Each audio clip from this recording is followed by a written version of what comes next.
We've lost fathers, uncles, cousins. We've lost a mother. There's a crisis in the Tornillo school district just east of El Paso, Texas. It's weird to me. It's like Iraq. It's like a combat zone. Paul Vranish is the district superintendent. A 17-year-old boy was killed literally about 3 miles from where you're sitting. That boy was Juan Mendoza, a student who investigators believe was recruited by drug cartels to work as a runner, a problem police are seeing more and more.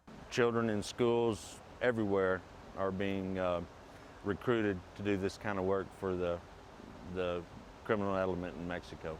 It's a dangerous game. If they lose money, or if they lose a drug load, or if they lose the profit for the drug cartels, they don't care how old the child is. If he's 12, 13, 14, he's going to lose his life. The problem is so widespread, the Border Patrol recently produced this movie called Operation Detour.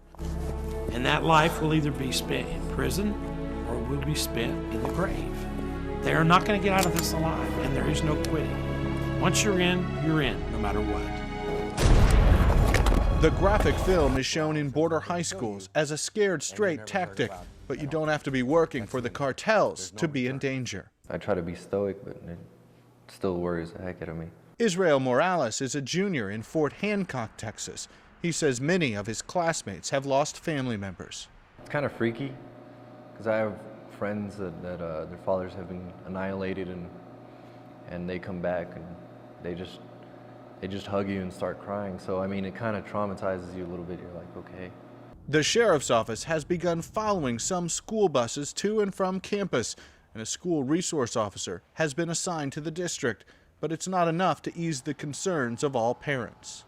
You think about it, you're worried about your kids. I'm glad he's a junior and he's got 1 more year to go. Rich Matthews, The Associated Press, Fort Hancock, Texas.